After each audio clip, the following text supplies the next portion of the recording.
Hello, are we? Mic's on? Yep. All right, cool. Rubber Dinghy Report, let's go. Yep. Podcast has started. Sam. We're floating down into the Rubber Dinghy stop Report. it, mate. Didn't have a new one this week for you. I'll write one for next week. I don't think you need to. Okay. Literally nobody's asking for it. Nobody's asked for anything that you provided, yet you We still are floating do it. down on the creek of podcasting. There we go. You're paid. Well, do you want to address the elephant in the room? All right, Or the well- little freak boy in the room? Not quite an elephant, but this lovely little freak. Little freak boy, yeah. He's we decided to make him a permanent member of the podcast. Sorry, did we decide? So I've decided that he is now my co-host and Sam is the producer. That's the way it goes now. So Yeah. Little Freak Boy is the official second member of the Godsend Saga, and he's already lapped you, unfortunately. Yeah. Yeah. Well, I actually wasn't thinking that. I was only going to hire him on as an intern, but then he looked at me with that gaze, and I was like, what do you say today? He's going to put a curse on me. Yeah, fair So, enough. I was like, yeah, so he's second place now, and I'm deeply concerned he's going to be at the top soon and writing the books. If there's I can any get bad him ideas, right, it's on Freak Boy. oh, he'll have all the best ideas, especially for your horror elements. Yeah, he is the horror element. Yeah. All the horror stuff I've been doing in this cowboy novel, him. I just put him on the desk and position him so he stares at me. Yeah. And that's how I get all my ideas, just from the deep horror of looking into those abyss-like Whoa. eyes. Yeah. Staring into the abyss, and it looks back, Sam. It looks back. Yep. But yeah, so we got new Max. We're probably going to take him around to everything. We'll see. No, I mean, why not? I don't see why mean- not. We don't want to lose his head. No, that's true. But I think we take him around for at least the van podcast and that. Yeah, we'll But see how anyway, we go. back on track. Look at me doing your job. Yep. All right, well, I just want to start us off very quickly. Yeah. Thought we'd discuss the things that went wrong for us this week. 'Cause Everything. We've had a number. Watch the last video. Everything went wrong. Yes. Everything went wrong. So many plans that we had fell apart, and now we're having to make do. And convention's only 3 weeks away. And Sam, everything's on fire. Let's think. How many issues did we have specifically yesterday? I think 4 or 5. I think it was more, to be honest. Potentially. Especially if we include me walking down the escalator the wrong way. Oh, that was so. We were trying to find our way back to the car after our shopping trip, and as we were leaving, I've not got a great sense of direction. I'm like, oh, it's somewhere over here. Are you sure you know? Sam's like, So he pointed the wrong direction. So I'm like, nah, it's this way. Sam's like, it's this way, it's this way, it's this way. And then we kind of see a car park or whatever. He's like, he turns to me and goes, see, my instincts are always right. Immediately proceeds to head down the up escalator. So, One of my finest moments. yeah, it was. It was actually quite impressive. It was, and then Yeah. I mean, literally within that same minute, I went to go get food. We were at the food court, and I saw a little Cinnabon thing, and I'm like, I'll get a Nutella and Biscoff, one of those. And then I saw that Dubai chocolate stuff, but it was all like melted down. There was no cure, nothing, and I don't like strawberries, which was how they're serving it, but I saw they had a little tub of just the chocolate and pistachio. I'm like, I'll give that a crack. What are And we talking, like, very small? yeah, it's about this big. Head about size big. of this little freak. Don't mention him. And then, so I went to pay for it. Sam turned to me and went, "Do you know you just paid $20 for that?" I said, "No." Did not have a look. No, I didn't. It was I just, yeah. I was like, yeah, there we go. $20 for a little tub of chocolate that I finished, I think, tiny. within a minute and a half. I would be surprised if it was. Wouldn't be surprised if it was less. It was No, it was because I tried to savor it. fair. For Yeah. $20, you'd want to. Yes. But however, it was Cinnabon's year anniversary or whatever, so I got 4 of them for $15, which I think is a decent price. Except they weren't that enjoyable. Swings and roundabouts, So, yeah. Yeah, the thing that I enjoyed, I paid $20 for. So, Yeah. win some, lose some. Maybe it was worth Yeah. the 20. Everything went wrong. Yeah. However, today, Sam, I think everything's going to go right everything because is going to go right, because don't you dare play that song. We got copyrighted last time. We got copyrighted. All right? I'm going to have to record an a cappella version of that. No, you need to edit. Is what you need to do. I will have to edit an a cappella no, version. No. Edit the books before I find something to beat you. Edit the books. No more taking Viv's computer for Audacity and recording covers in your single note. All right? No more of that. We already discussed. We had a word with your label owner, P Diddy, right? Yes. He's going to be taking care of everything. Just leave the recording to him, right? You don't need to do that yourself. You're working with a team of experts. Just you wait till he flies me out. Just you wait. So We're that's going to what go to the big leagues. So that's what the Instagram DMs are about. Yeah. When it said, "My name Diddy, please send $500." Yeah. Ignore the poor grammar. Yeah, of course. So yes, the good Yeah, news. we have a guest. We have a guest. And this guest is a very special one because he kind of feels like I want to say like the third member of the writing team. You know what I mean? Like the unofficial, maybe official sort of, you know. Some would say in a more technical term, probably the alpha reader. Yeah, no, that's what we're calling him. He is the alpha reader. Well, that also is the technical term. No. He's the sigma reader. Introducing Big G, come over here, big dog. Come sit down. Come sit down. How are we, big man? I'm excellent, thank you. Good to be here. Yeah, good to have you here. So, My pleasure. I'll give you a little rundown. I'll give you guys a little rundown. So basically, G and I met through a mutual friend, honestly not super long ago. It was a couple months ago, right? A couple months ago. One of my closest... I think November, maybe? Yeah, it would have been something like that. It was one of my closest friends who moved to Sydney and then met him, and then he came up to Brisbane, and then we had a Korean barbecue, got fat as hell, and it was a wonderful night. We ate a lot of meat. We ate a lot of Wagyu. We got to go back to that place. Oh, though. for sure, absolutely. No, like really soon. It was the same one that we went. Yeah, the Sunnybank one. That's a good Where one. the customers, they don't make money out. No, he's so. But no, they make money off freaks like him. Yeah. Mate, he ate like one plate. Oh, Sam, what are you doing? I didn't ate eat more one than- plate. I just didn't eat any Wagyu. This guy came to an all-you-can-eat Wagyu place and didn't eat any The of ox it. tongue was good though. The ox tongue was good. No, it was. But did you see the marbling for on sure. that? I mean, come on. Anyway, so we got talking. Like he's into reading as one of his hobbies and whatnot. And I was like, I write books. And so I was like, would you mind giving our books a read? And this was early days, while book one was still being edited. Yeah. And so once it had its first editing, I gave it to G, and he was kind of like our first reader, like proper reader of the novel. Yeah. But then from then on out, I already had 2 and 3 written, so I thought, well, why not have someone that's a bit more than just like a beta reader type thing? That's why he is the Big Sigma reader. I give him the unedited work, which so now you're kind of up to date on the full War Games arc of the story, as in you've read that. Yeah. So yes, those parts haven't been edited. Book 2's kind of in the process of being edited. But we needed someone that was as far ahead on the story as what I was writing, as well as Sam, because it's an extra person to bounce ideas off purely as a reader.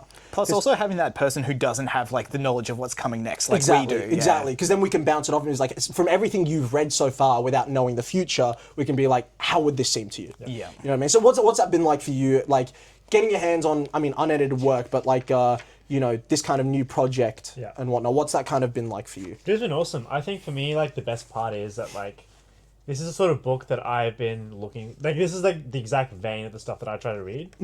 Right? So, like, you've got, like, male protagonists. Yeah. Like, there's fighting. There's a sort of a tiered power system. Yep. There's elements of progression. Yep.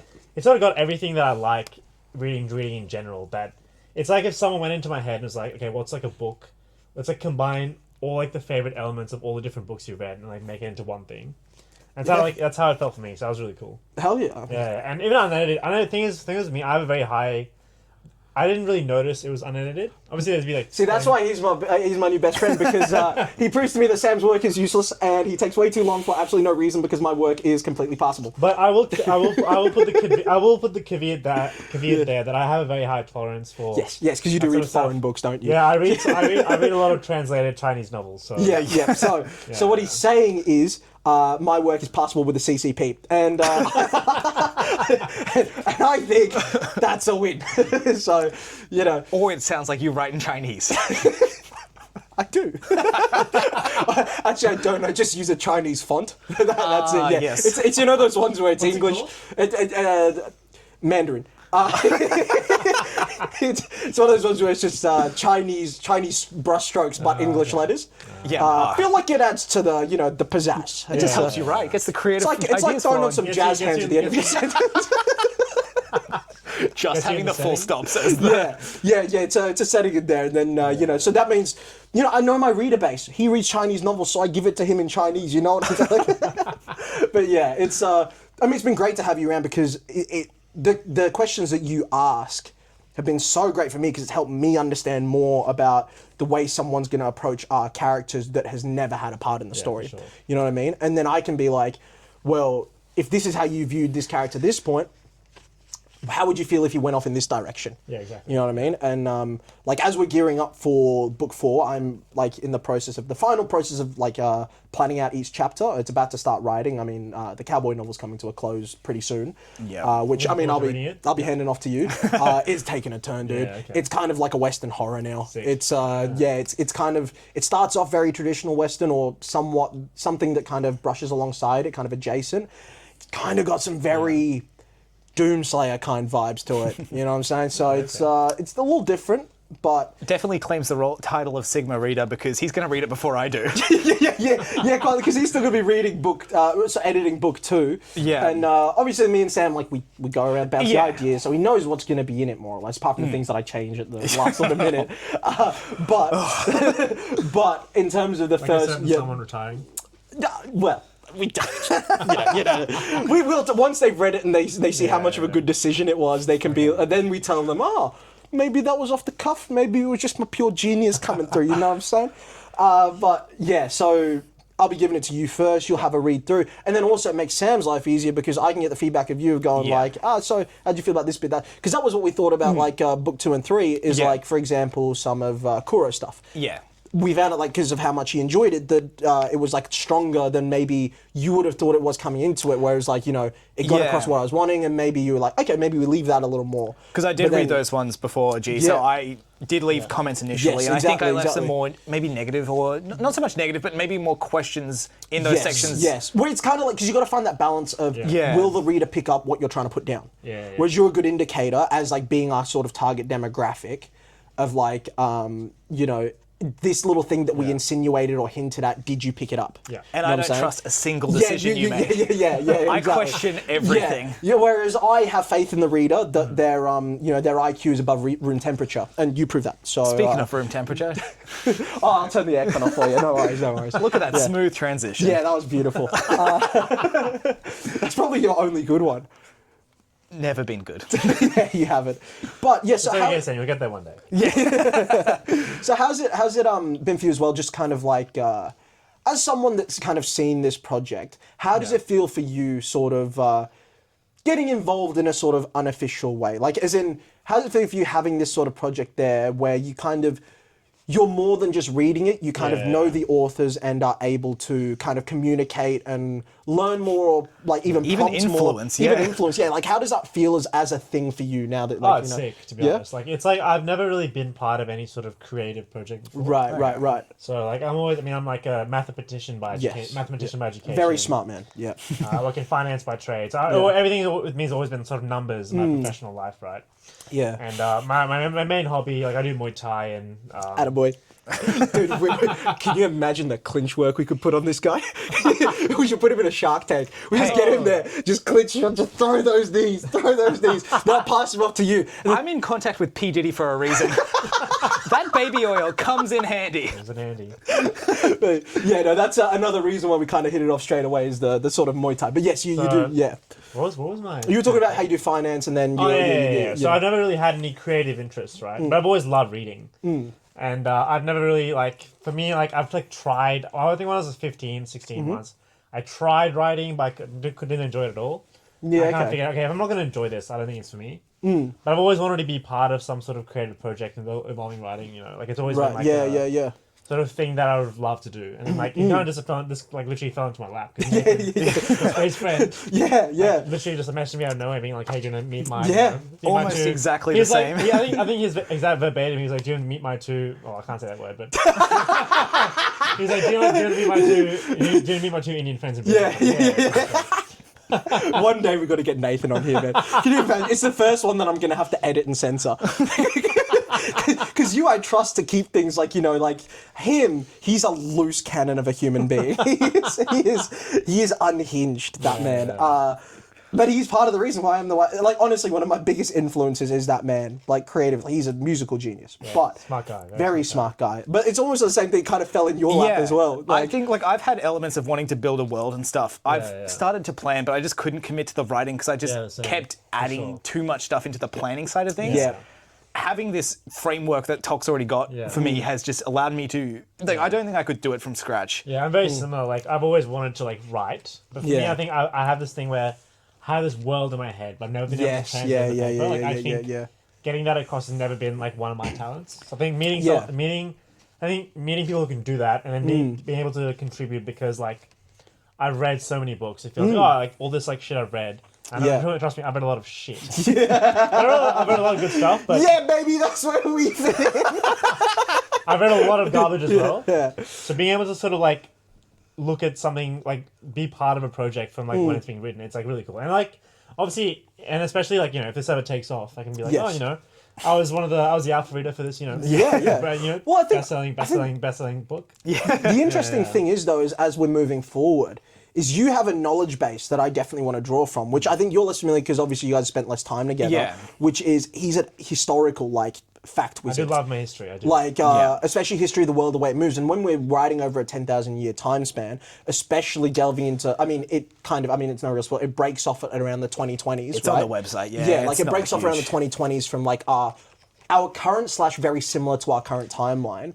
You know, there's a lot of that history which we can draw upon and alternate, and you kind of have that knowledge. And like, even the wealth of ideas, well, like, have you tried looking at this civilization? Or have you tried, you know, like, you know, you've been telling me great stuff about the sort of the steppe and, you know, that sort of migration from Eastern Europe through to India and all this other stuff, which we can kind of draw upon, even as inspiration, you know what I mean? And you're kind of like a bit of a fact wizard when it comes to that sort of stuff. So, and I think especially as we delve into building our own worlds as well, you know, it's an extra wealth of ideas, which... Because I'm very limited with my history. It's just entirely like ancient history with Romans and Greeks, and which I'm the extent of my knowledge. And then I'm very esoteric knowledge of just like little bits here and there. It's like, do you know this hyper specific thing from right here? you know what I mean? Like, but Rome and stuff does I think you can see it in the artwork. Rome deeply interests me. Same with the Greeks and their philosophy and whatnot. That draws me in our big book time. cover is the pit, the Colosseum, but better. Better. Yes, very much better. Yeah, because we made it. It's the Colosseum. Yeah, the Colosseum. Dude, the only Colosseum. Going to the Colosseum was just a letdown. I went to Rome last year. Yeah. I went to the Colosseum and I was like, oh, this is it. Yeah, fair. Because it's like, you can't go out into like, it would be really cool. Because the idea I had in my head is you could actually go out in there, the pit. Well, then unfortunately, it's like it's all eroded away, so it's kind of like maze work there. Yeah. But I will say, I feel like it wouldn't be the side of it that really wows me. I feel like if I went there, it's like it's the gravitas of standing where so much has happened. Yes, that's why, and that's what the image I had in my mind. But it's actually quite underwhelming in person in terms of the physicality of it. But I understand. For sure. I think. Again, the pit's bigger, it's better, it's in every single facet, it's, you know... What does that hold? Double the amount of people? More than 200,000 people. What is the Colosseum? The Romans could never. The Romans wished. Get good, Romans. And it's indestructible. I mean, come on. Like, we're just better than them. And but yeah, it's... definitely drawn on a lot of Roman stuff and whatnot, because it's what a fascinating time period. I mean, for sure. I mean, for me personally, if I had to put a capital on the Earth, including all of its history, I think Rome would be it. Oh, for sure. Or Constantinople. Yes, or Constantinople. Yes, it'd be one of those two. Maybe there's one or two others that I could think of that throw in there. I would almost say London. I was about to say London. Yeah. In terms of not in terms of as much in terms of history. It has a pure impact on the world. But think about how many different European civilizations passed through and wanted to get a part. You know, the Vikings, the Saxons, like the Celts were there, the Romans, you know, the Gauls, all that sort of stuff. They all wanted a part of it. So you could definitely argue, London for sure. But Rome's there's a great fascination for it. I think especially when we delve into Apocalypse, post time skip, it's gonna be a lot of Roman inspiration drawn from that stuff, and I think that's where we're going to be coming to you and be like, hey, what do you think of this idea? Like, how do you feel about that? You know, so I mean, there's a long way to go. I mean, you've kind of delved into. I mean, I'll throw out a word here that means nothing to you guys now. Ocean, like you know, like where that heads and that sort of thing. You've had a little tidbits, you've heard little bits here and there about where that's going. I mean, we got a whole lot planned. You know, there's a lot of books that are ready to go. You know, so. So I think it's been a really cool experience having you there as a reader that's able to read the raw form of the work. So it's purely plot. It's purely what do you think of what is currently happening and what you make of the characters. Now, an interesting question to be asked. Going back to, let's say, I mean, if you can recall, like the characters that only featured in book 1, right? Having read book 1, 2, and 3, who are some characters, without giving too many spoilers, you would say that the reader should maybe look out for / be like, he's got a kind of good arc, or watch out for what he does, or, you know, like, yeah. I think in like, terms of watch out for, I reckon Nazo for sure. yeah, okay, where he's going to go. I feel like in book 1, like, Nazo, he seems so unassuming. But like you start getting these like book 1's out, so we can talk about. Yeah. We can talk about book 1. But book 1, you get like, at least I get these like, sinister vibes from him. He's definitely like, someone who you don't. It's a unique aura around him. It's a very different. He's unlike anyone else around him. Yeah, for sure. Like you don't know what to make of him. Yeah, and you can see from the onset he tries to like sort of get his hooks into Eligius for like obviously for a reason. And even then, I mean, as someone who's finished, you don't really find out what he's doing even until the end of arc 1. You know, like of his course. motivations are such a mystery. So I think Natsu is like definitely a character. I was like, well, he's like one of the characters I'm very invested in seeing how his arc plays out, very cool, very cool. Yeah, for sure. That's awesome. How about out of the main 3 characters, which one sort of speaks to you the most in terms of across the first 3 books, let's say? Oh, definitely Toshiro. Toshiro? Yeah. 100%. Yeah, okay. Because he's just such like the golden boy. Yeah, I think I'm someone like I know like anti-heroes are cool now, whatever. See, we've had this discussion. We're not huge anti-hero people. But I love the golden boy. Yeah. As a concept. I think it's an interesting term because I think if I were to denote the phrase golden boy to someone, I think I would denote Eli. However, I know what you mean with Toshiro is kind of like he's the quintessential protagonist. Yes, he's the what's the word? There's a specific word that I'm looking for. I think it's to do with heart or something. Like he's I don't know, like pure of heart. He's the pure of heart protagonist. Heart of gold. Yeah, He's like goes back to the gold. He's like your typical archetypical hero, and I love that. Exactly. And that's a character I love. Obviously, I like. Kuro the second most. Yes, I love like his Batman arc. You know. Yeah. You know, we got some cool things to look forward to with all that and whatnot. So yeah, I mean, look, there's some fun stuff coming. There's some very fun stuff coming. But Sam, do you want to take us on to wherever we're heading next? Well, let's just start us off very quickly with the weekly reviews. Okay, I'll let you guys go first because I might have to think of what I've actually consumed this week. I have been. Look, I'm busy. All right, I just work. What do you want from me? You want me to go and watch a movie I do usually try to watch one movie a week, but I didn't get time this week. I was writing cowboy novels. What do you want? Do better. I was doing some cowboy shit, right? Like it has to be a good book. And that's what I'm trying to do. So, I was kind of engrossed in that, coming up with some cool ideas. That fella right there, if you can see him, he's kind of a part of it. I think he's missing a head on the shot, but he's present. He's present. He's a cool guy, and I've been kind of delving into his character a little bit. So I'll have a think about if there is anything that I have actually consumed this week. Samuel, go for it. I'll start us off with I finished I forgot what the trilogy name is, but you suck at your job. It's The High Lord by Trudy Canavan. Canavan. Did I say caravan? No. She's a good book, as you know her. Yeah. This one I gave a 4-star. It's a climactic finish to it. Yep. This one, because the whole other 2 books were very much focusing on dramatic irony as a major use throughout the book. Yeah. There was a lot of that going on. Yeah. Still a bit of that happening, but nowhere near to the same extent, which was a nice fresh change from What's the trilogy about? I feel like I've read it, but I might have forgotten. So it starts off with it's... I want to look up this series, but I'm not going to because we don't fact check here. Magician's Guild and all that? Yeah, there's the Magician's Guild. Oh yeah, I've read the Magician's Guild. Yeah.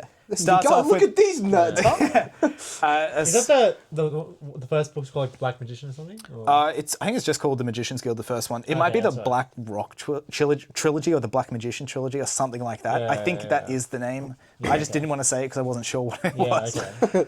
But yeah, High Lord, I was going to give it 5. I gave it 5 Is that stars. the one where the main character, it's a chick, right? Yeah. And then she falls in love with like the... Well, yeah, the guild or whatever? Yeah. So this final book introduced romance, which I didn't think was super great to it. Yeah. But the epilogue, I'm going to give spoilers for this because I think I can skip over a lot of stuff because it was fairly standard magic battles. There were some cool deceptive... Did they keep pouring like vile liquids down her throat on, like... No, they are... I'm not invested anymore. So I was only here for the bullying. I mean, they did bully her to an extent by exiling her to a land where everyone wants to kill her, but... That's bring back Bully. I think I read that series when I was like 14. It's a good series. But I think I picked it up off a TikTok recommendation being like, it's like Arcane. Wait. And it wasn't a romantasy. It is romantic. It is kind of. It doesn't start as one, start as but one. this book definitely started adding those elements, which I wasn't a huge fan of. You read romantasy, dog. I've definitely read romantasy. I've been accidentally looped into romantic books. Because it's like the other start. Yeah, it's like a stand-up. I think what happened. It's kind of similar to. Have you read Red Rising? Yeah. It's kind of the reverse of Red Rising, right? Have you? I can't say I finished the series. I've read the first 3. It's like too hard to read.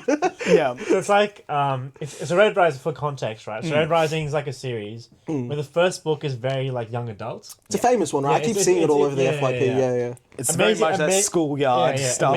Amazing series. But the first one is very different to the rest of the books. Okay. The rest of the books are like sort of galaxy spanning like sci-fi. Yeah. Space. It's basically imagine like space Greeks. It's imagine ancient Greece in space. Oh, that seems kind of fun. Me and the boys are going to do an Iron Rain. But the very first book is very like Hunger Games vibes. Okay. Because basically the first book, like Hunger Games is like taking off at the time. The whole like Hunger Games, Divergent, like that sort of it was genre dystopian books sort of at that time. And the guy was would like, you fit Maze Runner into that? I actually never read or watched No. Maze I Runner. watched the movie. I never read it either. It wasn't good. So at the time, those books are really taking off. Yes, right? yeah.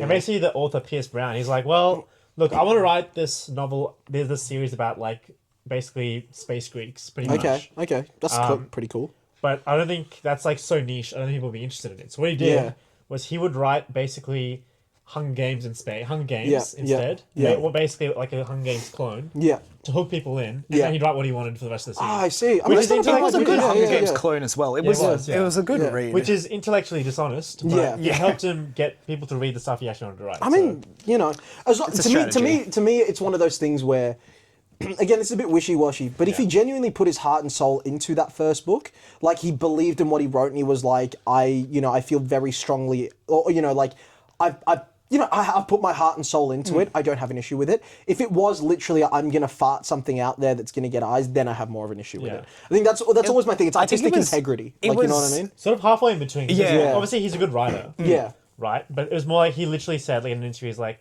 I want, like, the people I'm going to read this, like, he's like, I think it's more he didn't back himself. Like, he didn't believe that people would read the stuff that he want to read from the outgo. Yeah. He's like, I need to get people hooked. Yeah. And then lead into that. And then, like, they'll actually like, because, like, they're sort of, they're already in it already, you know? It was Idea. pandering, And the rest of the but books and the rest of the books are incredible. I've got an idea. Repeal Book 1. Prequel. The most heinous, the most filthy romantasy we could ever write. Monsters, all of it. Right? That's Book 1 of the Godsend Saga now. Right? I will write us a romantasy book at one point just so that you can hate it and have to edit it. You think I'm touching that thing? Yep. I'll just release it under your pen name. And I'm going to brand it as Samuel Truloff's Lone Venture. Now, hear me out. Yeah. What if the main character... Was Magic Mike. Yes. Why did I know that was going to be it? Yeah. Right, Glowstick. Oh, yes, Glowstick sir. as the villain. As the villain with the enemies to lovers arc. Oh, what a A freak. Cody Glowstick, enemy to lovers. Don't stop it. Don't you dare put that out there. It's been put out. No. All right. But that book's kind of the opposite. Yes, It's okay. that it starts off as like, It was complete. There was no like romance hints at all. of romance, but it wasn't like Not at all. focused on but at then all. by And the then third book, it's like she falls in love. it's- Basically, in the start book, her main antagonist is like Yeah. the guild leader. Okay. Who's like this young, mysterious guy who treats her really badly. Okay. Right? And surprise, surprise, third book comes around and she falls in love with him. And they have like, out of nowhere, Yeah. and they have this like romance or whatever. it happens very quickly. Yeah, very quickly. Yeah. He's seen as the villain for like a book and a half, and then Yeah. suddenly it's like he shows that he's got elements of good, and it's oh He's wow, misunderstood and yeah. Right. Okay. But what I just wanted to talk about Yeah. the epilogue of it, Yeah. because and this is major spoilers for the end of the series. Oh, who cares? Not that anyone probably cares, because we've sort of talked about it a bit about the Yeah. love story. In a line, the magicians forgot to use magical contraceptives. And they exist. Now, and it's explicitly said. And it's straight up, the main character is this slum girl who's shunned a bit in the school element of it. Yep. So she wasn't taught how to use the magical contraceptives. Yep. But she assumed The bloke knew how to use it, but it's a faux pas, so the blokes don't learn it. Right. Yeah. Right. I just thought that was a fun... That's the epilogue of the final book. Basically. It's because, like, well, spoilers again, the love interest dies in the final battle. As you should. But she's like pregnant with this kid or something, right? Yeah. Yeah. And she wasn't meant to be, but she Wait, thought was the good guy a teacher by any chance? Oh, he was the headmaster. He was the headmaster. So the rumors were true. Wasn't that the whole thing? She was being bullied for... different one that... it was a different teacher. I don't care. Yeah. she was being bullied for something. It's like, they were Admittedly, fine. the love stuff only happened after they were both exiled. So they technically... Wow. Okay. Yeah. That's like saying... But they also explicitly state a 20-year age difference. A teacher and she's like 17. Teacher marries a student but waits for them to leave school. I don't think that's probably the best thing. You know, Yeah. You can't be like, oh well, the student got expelled, so I thought it was fair game. I mean, it's also explicitly said that the headmaster was having these thoughts before they were expelled. Oh, nice. Yeah. Yeah. No, that's a good book. It's Dude, was that a 20? I thought he was younger than that in my memory. Maybe I'm no, wrong. it's like Okay. 15 or 20-year age no, difference. no. It's I thought it was like in my head. I think I just didn't pick up on it because I was when I read It's it. because you're a morally good man, my friend. Also, when I was like, well, he explicitly said I'm morally Also, good. when You're a piece of shit, mate. I think it's because when I read it, I was 14. Yeah. So I didn't have that like. Pervert brain. Yeah. Yeah. So I think in my head, I just kind of assumed that he was like just like a prodigy. That's why he became headmaster. Yeah. So young, and he was just, like, Unfortunately, 25 or something. Sam's a pervert. So you pervert. All right. I'm going to go on to the second book because I did read a second book this week. Okay. What'd you read? This is one of my favourites. It was a reread. Yeah. Lies of Loch Lamora. Oh, beautiful, gorgeous. Yeah.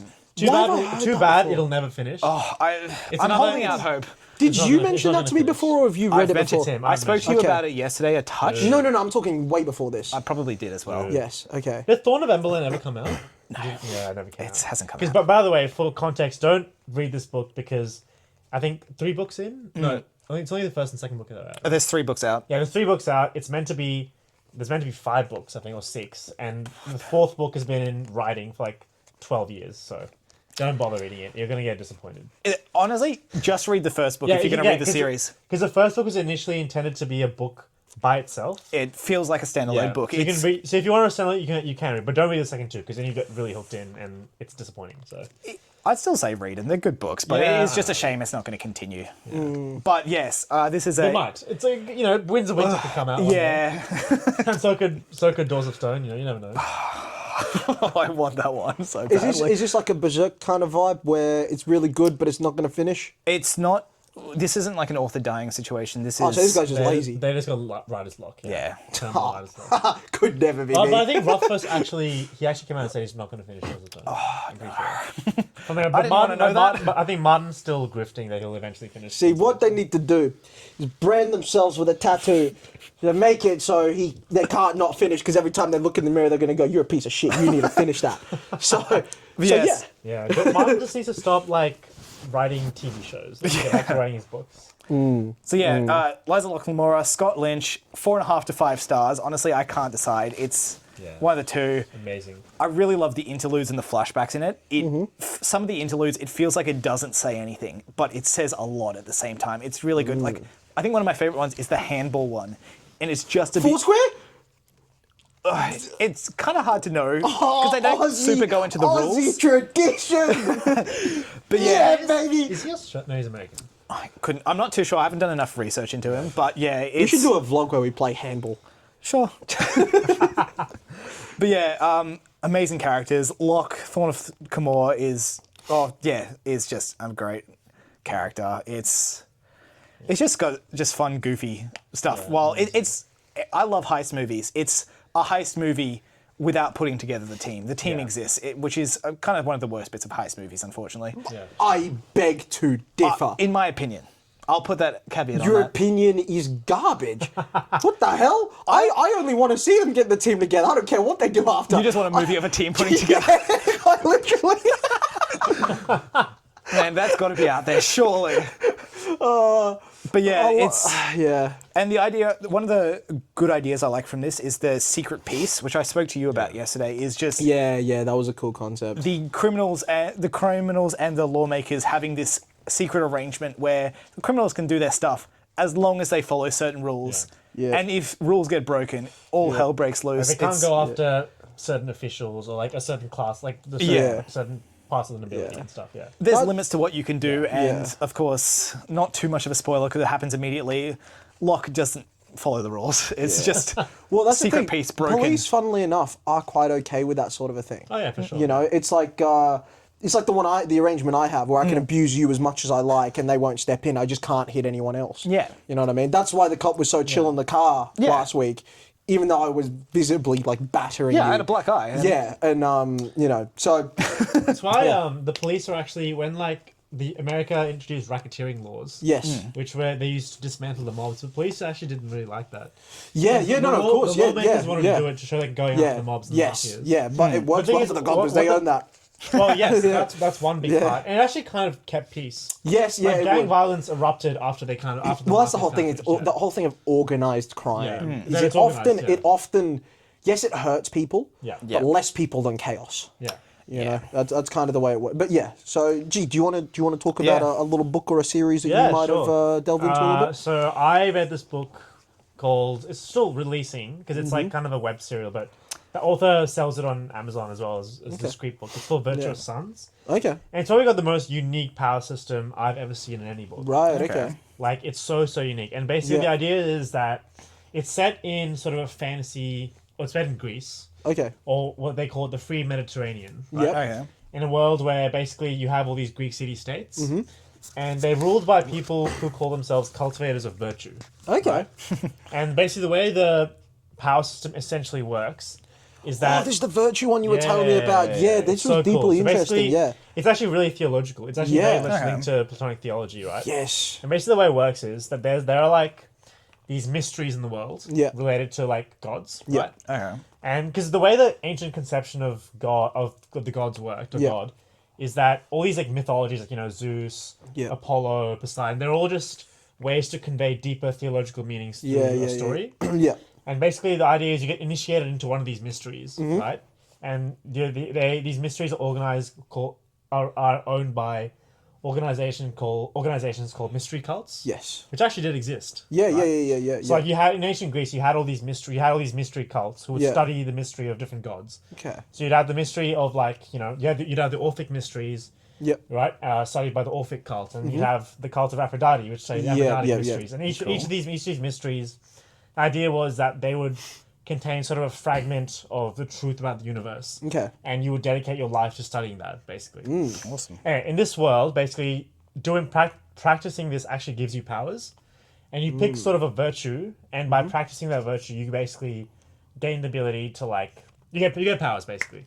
Yeah, it's yeah. really cool. So like the main character, there's two main characters. Yeah. The first main character, his virtue is like I can't remember, but the other one is Yeah. virtue is gravitas, Yeah. which Yeah. is like dignity, basically. Yeah.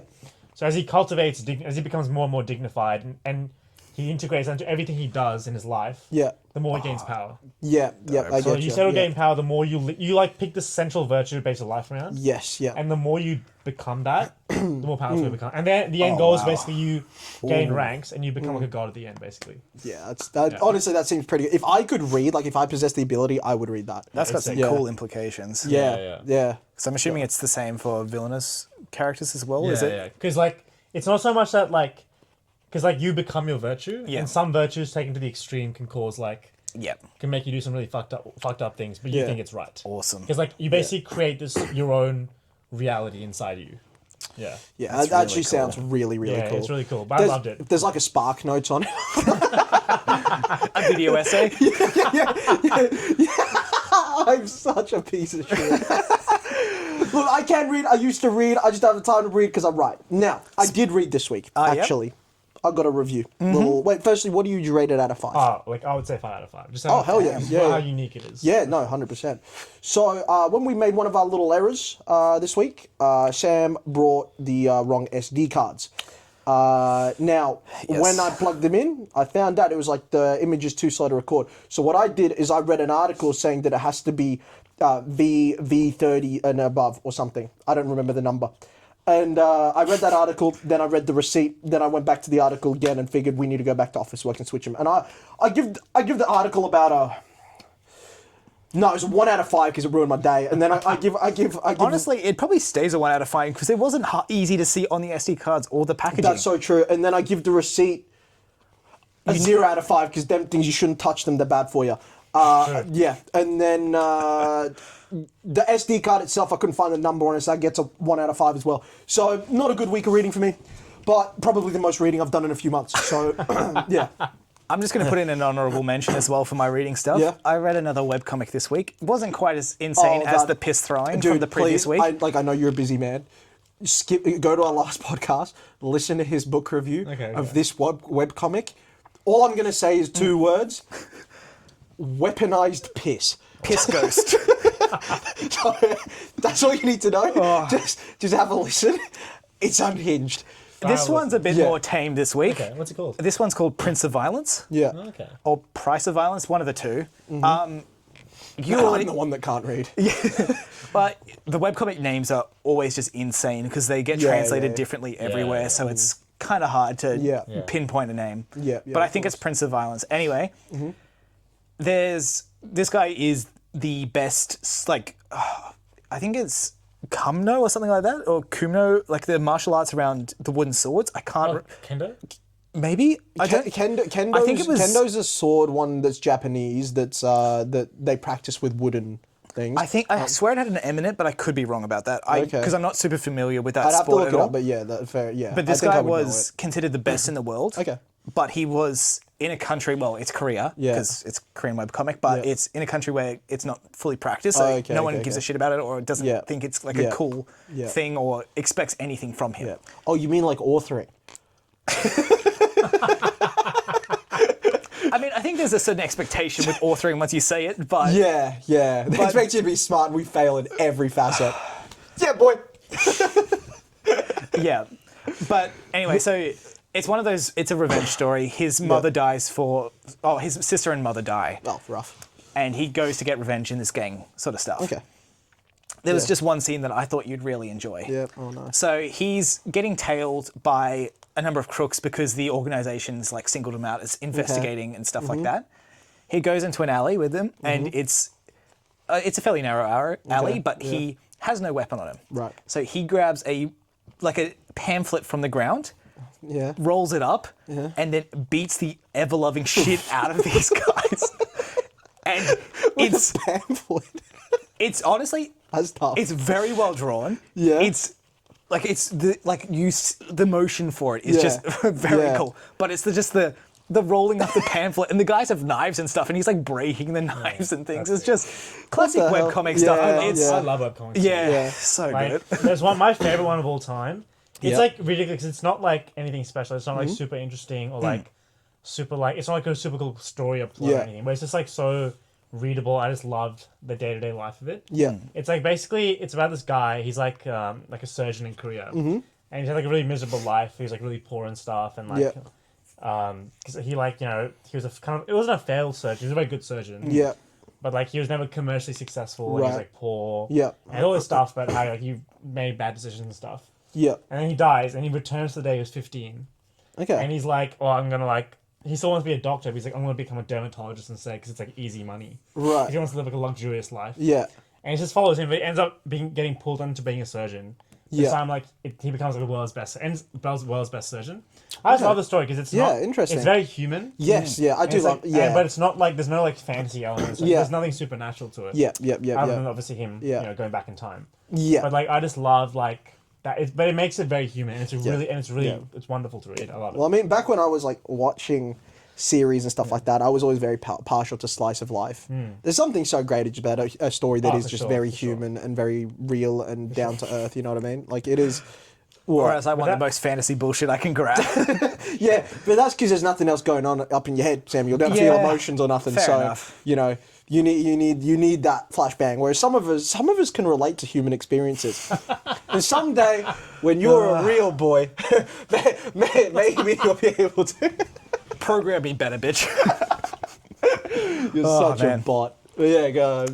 Let's go because we are familiar that you're a big reader. Yeah. What got you into reading? Ooh. Or where did you start? Probably the first book I ever read. I was 6 years old. Yeah. It was a novel. I can't remember the name.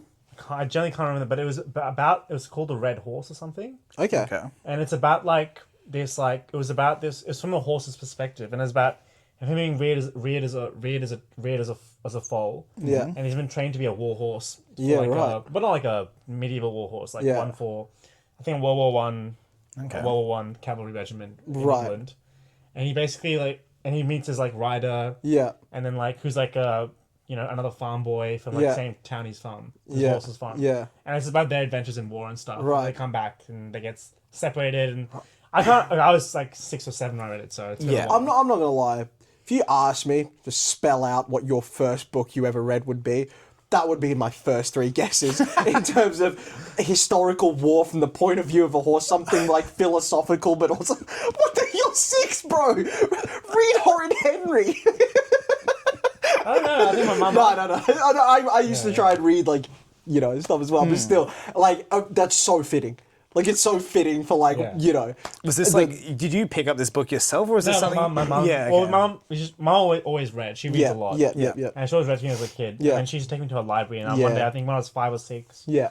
I was like, I was already going to read it at that point. Yeah, And I was yeah, like, yeah. oh, can I read that book? Yeah. She's like, are you sure it's a novel? I'm like, yeah, Yeah. okay, I'll read it. And like, Yeah. I really Yeah, loved fair. it. Yeah. Hell yeah, that's awesome. That's really awesome. And another amazing book. I think the Yeah. second or third book I read after that. Yeah. I actually read it recently. Fun fact. So I read this book. I think I read this book when I was 7. Yeah. And I spent, I think, when did I find it? I finally found it last year. So Yeah. I spent 15 years Yeah. trying to remember it so I could reread it. Wow. Because it's like the second, I think it's Yeah. like the second or third book I ever read. Yeah. I loved it so much. Uh-huh. I was associated with it with all these really good memories of reading. and Yeah, stuff. of course, of course. Do you Yeah. know when you read, because it's like, Yes. when you're a kid, you have that childlike joy. It's untainted by the world. Yeah, of course. That's why I associated reading it. So I Yeah. tried to find this book for Yeah. 15 years, and I finally found the title Yeah. last year. Yeah. It's the I forgot again. Yeah. I read the author. I think it's the Arthurian Cycle by Rosemary Sutcliffe, and it's basically Okay. there's a million retellings of King Arthur's story. Yeah, This is yeah, one of- yeah, it's yeah. just Okay, like, yeah, yeah. Her take on it's just wonderful. It's really well done. Right. Yeah, Okay. yeah. That's awesome. That's really really cool. No, there is that element of Yeah. it's not just a fondness for the book itself, but a fondness for how you felt Yeah, at the for sure. time when you read the book Yeah, and for what sure. life was like. And I think, that is essentially what nostalgia is. I do find it interesting though when sometimes people are let down by what they enjoyed as a kid. I know, I loved it again. Yeah, no. I'm saying just as a thing, but I feel Yeah, like the yeah. reason that you love it is because you acknowledged that part of it. Yeah. Whereas a lot of people will enjoy something as a child, come back to it, and it doesn't hit the same because they don't understand it's not just the thing itself; Yeah. it's how they felt while experiencing it.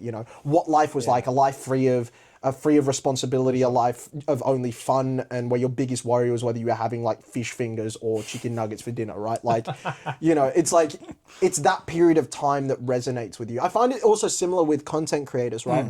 You often see it where fans will go back, oh, I miss the old version of this person. Like, I miss what you used to make. It's like, the thing is, they had to evolve as a creator because they were getting older. Yeah. You don't miss their old content because it's still there. You can go back and watch it. Yeah. What you miss is how you felt Yeah, for when you watched it, right? Yeah. That's often the case. And I think that's something people miss with nostalgia. And it's why I usually think it's quite a cheap thing is nostalgia because it's playing off of that. But yeah, I feel like it's something important to understand whenever you go back and experience something that you did used to enjoy is that it's how you miss not just that thing, but it's how you felt at the time of that thing. I think it's because I was very big into Aragon. That's one of my Yeah. favorite Oh, books from great when I was a book. child. Yeah. And He copied Star Wars. Though. yeah, I'm. Yeah. Basically, I watched the movie. He was 15, so I didn't realize this. Yeah, that's true. Yeah. Yeah. I didn't realize that until years later. Like I read the book and I was like, oh, I love this. Yeah. And then like literally like 10 years later, I wrote a blog post about Yeah. it. I think Yeah. when I was like 18 or 17. I was like, oh, what? Surely not. He didn't copy Star Wars. And I read it again. Yeah. I'm like, holy Yeah. fuck, he literally Yeah, copied okay. off Star Wars. Right, like, okay. Literally like plot by plot. Okay. I'm like- Wait, is there a Jar Jar Binks? no. No. Well, I think he's it's done it the better original trilogy that he the original bases okay. it off. Well, the thing is, though, isn't that also meant to? Again, I'm not familiar. I didn't read the books. Mm. Isn't that also meant to be a play off Dune? Is it? Or it's meant to be heavily inspired by, at the very It's least. nothing to do with Dune. Okay. Yeah, Okay. I'm not I saying- heard Star Wars did take elements from I Dune, wouldn't like, say but so. okay, that's fair enough. But yeah. But like this was, I think, similar to like how Pierce Brown did it with the other one. He obviously did it to pander, but Palahniuk just did it because he loved yeah. Star Wars, and I don't then think- he And developed he was that 15, world yeah. I don't so think there's much anything further wrong with after that as that well. though, because every story has been told, or at for least a sure, yeah. variation Yeah, of it. 100%. You yeah. know, I don't think they're And definitely Yeah. as a kid, I hadn't watched the Star Wars movies by that point, so it didn't Yeah. affect my the judgment thing is, like, at especially all. with the length of our novels, right? For sure. There is going to be someone or multiple people that pick it up, read it, and go, "That's exactly the same as that thing." And they'll take out of the hundreds of elements, they'll take like 10 that line up in a row in a sequential thing. Yeah. And they'll go, "See, it's exactly like that because of that. Then that happened. Then that happened. Then that happened." Yeah. And that's fine. Stories have been told. They'll be told again, Yeah. right? But it's everything else around it and how it's put together. You know. But then, yeah, with Aragon and the nostalgia for it, because I Yeah. stopped reading novels for a decent period there through like high school and stuff, just because I was Yeah. just reading comics because it was just easier to Yes. consume while Yeah. everything else was going on with Yeah. study and such. I got back into reading fantasy and all of that by rereading Aragon because I just missed it so much, and Yeah. I still love that book. That whole series is Yeah. great. And I wouldn't be doing this, I don't think, if I hadn't done that reread because I wouldn't have been into reading. Well, no, you still would have been doing it if I met you because you're very easily goaded into things. That's and true. I would have got you in for slave labor. So. Yeah. Yeah. You wouldn't might not had a choice. Yeah. the level of expertise No, comparatively. but I would have got you doing something else, like, I don't know, carrying the bags or something. driving you to Yeah, conventions. pretty much, yeah. You would have been my lucky in one way or another, Yeah. come on. It's the way of the world. Yeah. It's, so, but yeah. You got any more things written down on your old dinghy? Well, all right. Well, what sort of genres and stuff do you like reading? And then, like, some recommendations or favorites from those. Okay, I would as say well. definitely number one, fantasy for sure. Yep. Without a doubt. Number two, I like any historical fiction. Okay, yeah. One of my favorite series that I've reread it so many times is The Ill-Made Knight.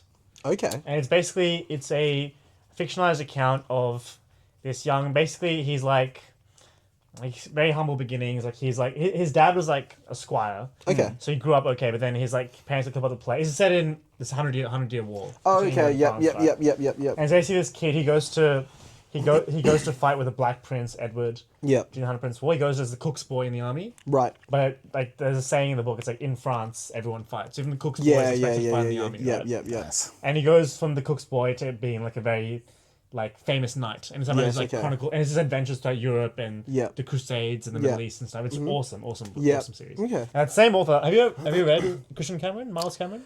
I'm not sure. There's a chance. Okay. I'm not That same author. It's actually really cool because his real name is Christian Cameron. Right. And he writes historical fiction, a lot of historical fiction under his real name, which is Christian Cameron. Right. When he writes fantasy, he writes under the name Miles Cameron. Oh, that's But cool. the same author, yeah. But We should do he's that. got an amazing. We should write everything under SS Baines and SRD Truloff, and then whenever we go into a new series, we go SS Baines and Deep Shit. I mean, he's got a series called the series is called the Trader Sun Cycle. Okay. The first book is highly recommend. Amazing series. It's like it's like kind of fantasy Europe. Yeah. And it's like very he's like an amateur historian and like he does HEMA, like historical European martial arts, like Oh, true. okay. If you had to So pick, his fight scenes are somewhere, incredible, yeah. if you had to pick like an era Yeah. that you could read historical fiction of, which would be your favorite? Ooh, okay. I would say it's a tie-in between the high medieval Europe, Okay. ancient Greece, so classical Greece, Yeah. and then probably what's another one? I'd say the tie between those two. Yeah, very good. I mean, yeah, they're both very fascinating. Yeah. Like, I mean, they're really interesting periods of time. Yeah. Definitely. I think one that fascinates me the most is kind of like is the Holy Roman Empire, like the rebirth of for Rome sure. under Charlemagne. That was really cool. Yeah, for I'm very interested by a lot of the aesthetics and stuff from that period. And it's a very cool period. But yeah. I've got a bit of an interest in like the Huns and such, like that sort Yeah. of. Well, I mean, we both have an interest in like the Mongolians as well. Yeah. We've talked about one day going to the steppe. That'd be kind of cool. Sam, you're not invited. You're not cool enough. But yeah, you can hang out with Freak Boy. Someone's got to babysit you. It's not the other way around. No. Yeah. But yeah, it would be cool. A little bit of horseback out in the Mongolian steppe. It'd be a sick time. Yeah, you for know, sure. it'd be a very, very cool time. I mean, I've talked about wanting to get the project to a point where I can travel. and write from Ride overseas. horseback. Yeah, of course. The plains of Mongolia. On the plains of Mongolia. Yeah, I literally, that's what I want to do. Yeah. But also somehow find time to do the things we were talking about in the last video. Flying back to have a barbecue. Yeah, so we want to have, like, I don't know, we talked about this as an idea. We want to kind of have a pretty close relationship with our fans in the sense of the type where we can run pop-ups. Yeah. And just announce them, and we know, like, let's say, not many, maybe 50 people rock up. Sure. So we just go to, like, Melbourne or something. Yeah. And we just do, like, a book launch out of a pop-up, just in, like, out of a van, get a barbecue going, maybe a little food stand, and just kind of hang out with everyone. Maybe I think the other two ideas we came up with is doing a book reading, but like a campfire type vibe. Like, get, like, a professional voice actor out there, get him to read, like, passages, like, you know, this opening of a new book, and we all just kind of hang out and eat and whatever. The other one was one day, don't you reckon that War Games needs a video game someday? Like sure. Naruto Ninja Storm / like Tekken type vibe? Has to, right? So... I think we should just have war games in real life. You know? Oh, you're speaking my language, brother. But like having a video game there, so sick. and then like I was talking to Sam, we get a van, get some internet connection, we rock up at a point, and this is when, like, you know, we've got enough You don't of a even fan need an base. internet connection. You just No, well, I don't know how the Local game play, work. yeah. Yeah. But you, just to set up, we were like, tournament of this game running here, 1-on-1, winner stays on, winner gets this cash prize, and you just music, food, all that sort of thing. Just like a vibe of it, just hang out with the fans for a bit. It's kind of like, I guess, the fan base that it's like the dream to cultivate. Yeah. That kind of a vibe. That would be awesome, You know, it would yeah. be so sick. And one day, crowdfund an anime. Yes. There's a guy that See, did that. the difficult part is, right, I was talking to Sam about it. Live action is completely ruled out for us because of the length of the story. Oh, for sure. Like, if you or try to until do... live action gets good enough that it can do certain things. It would have to be AI generated if it was No, live action. like- Because, like, if you tried to do... Unless- you could do maybe I feel like live a book. action wouldn't do war games justice. No. No. Like, you couldn't do, right, the War Games arc, right? The arc that you've read. The time it would take to produce the movies, all of a sudden, Shiro ain't 17 anymore. Yeah, In for real life, that actor is like 26. Oh, for sure. It doesn't really hit the same. You know what I mean? I'm more And- concerned about like just visual effects side of things, like because Yeah. you want that sort of side of things to have be- that it needs to be. gravitas. I just think war games would be so perfect for anime. There's actually Yeah, a no, guy- it would be. It absolutely Have you would ever be, read the Cradle series over White? Don't think so. Amazing. Check it You out. did recommend it. I have got that on my to be Very read nice, list. very Yeah. nice. Yeah. Amazing series. But his series got so much attention. Yeah. But he wanted like there were people like, oh, you should make it into like an anime. Right? Yeah. And he's like, I don't want to lose creative control. So That's he exactly literally where we stand, yeah. Did a Kickstarter. Yeah. And he got his fans to crowdfund it. Yeah, true. like one season. And it's out? It's been Made? Yeah, Very yeah. cool. Awesome. I would love to do that someday. I think that would be the thing, but it's such a difficult thing because there is no amount of money and there is no amount of like offerings that I could be given to give up creative control of this project. I don't think there is anything. Who's I that? don't. I hold majority. Yeah. This guy raised like I think like 4 or 5 million. Yeah, that's crazy. From his, That's like, crazy. Just from fans. I think it'd be an interesting thing though is how to tackle it, right? Because if you got one season, the last thing I ever want to do is leave a story untold. Now the good thing is we have multiple stories, right? We have multiple things. Like maybe we tell Empire, which is a 3-part. You do it over 3 seasons. You can guarantee that will be done, right? Yeah. When it comes to Revolt, that's like a 21 book thing. That's gonna be quite lengthy, right? It's Like you can do wouldn't wanna arcs, leave- and I think arcs yeah, could be done, but I just it's wouldn't the want to gap leave people in the between. lurch. Yeah. You know what I mean? It's even if it does take ages to get out, the last thing you want is like a Bleach situation where the last arc was cut off. Yeah. And yes, it was made like a decade later, 2 decades later, but 1,000 Year Blood War. yeah. But I wouldn't want to leave people. See, what I think would be But to great be is the fair, if you standalones. crowdfund a season and it's Yeah. so popular, you'd get enough interest. You could probably secure commercial investors without having to give up any rights. Yeah. I think the fear is just for whatever reason it might be, is being dropped. Because you never know, like things might not be successful, but in my head, I don't care how successful it is. If there are 6 fans that want to see it, those 6 fans deserve to see it, but that's not how creative studios are ever going to see things. Yeah, of course, yeah. You know what I mean? Like they're never going to create for a small audience in that same way, which I wouldn't want to leave like those really rabid fans hanging. Which I think, again, these one-shots that we're doing, like Black Hand that we're writing now, that could make for a movie. It could make for a live action. It could make for an anime. It could make for, like, you could break that down into like a 6-part series, right? Yep. Anything like that. So I think those are our better shots. I think Revolt itself is going to be a really tricky one because that is our like. That's the one that center I'd point want to series. do though. You know, as well. it was So just it's, war yeah, games. You know, it's tough. perfect. I think what you could do is almost some standalone war games ones. Like there's a book that we got planned, which is the very, very origins of war games, which is why the pit is called the pit, because it originally was just a pit in the ground. But like that era of war games, when it was like an illicit combat thing, you could do like whatever we're going to create out of that, a single movie, you could get that war games across, you know. I mean, it would be a sick book idea. Yeah. This came to me like Yeah. almost just for fun. You could have like an anthology of short stories. Yes. Right? Yeah. But every short story is like it's just a list of So I'm just kidding.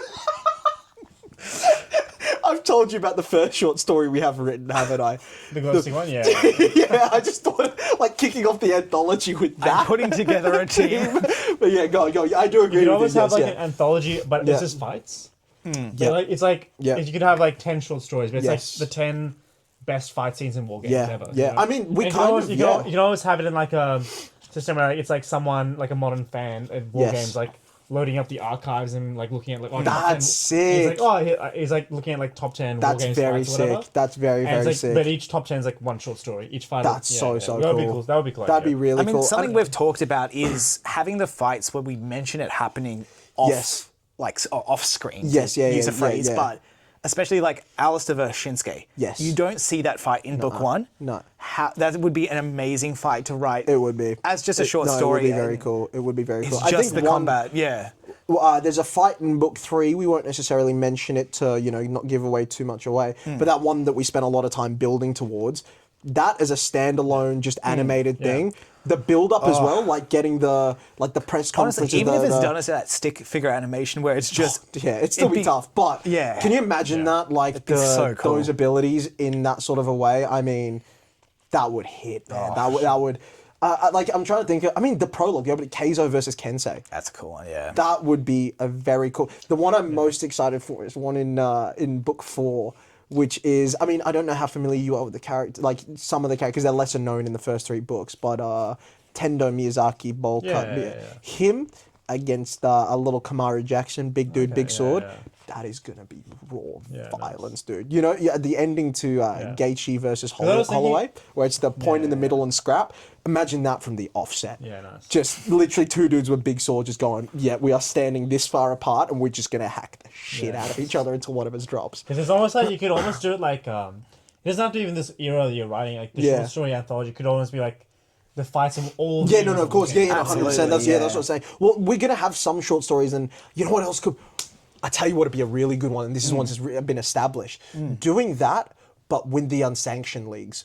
So this is before they're famous. Oh, yeah. So you pull again like a teenage Eli, or you pull even again those 7 characters like the Tongchai's assassins and stuff. Yeah. They were all kids on the unsanctioned leagues. Yeah. Imagine pulling some of their fights out with the stakes that are there for the unsanctioned and stuff like that. Getting some of the. I mean, honestly, if we're doing a Tongchai story, that Yeah, could very honestly, much easily yeah. fit into Well, the start of the that. unsanctioned leagues, I mean, to give you guys a bit of insight, obviously, again, wrestling fan, that's meant to represent independent wrestling, which is where all the megastars that have gone through to AEW, New Japan Pro Wrestling, WWE, whatever it might be, have all found their feet on the independent circuit. And so you can just pull out gems where you'll see 2 world champions from 2 opposite companies, right? Like these 2 megastars, like these gods of the sport in an arena full of 50 fans operating at the same level, but just while they're less known. And to me, that stuff is fascinating. Like these dudes that you can tell like 10 years ago were still masters of their craft,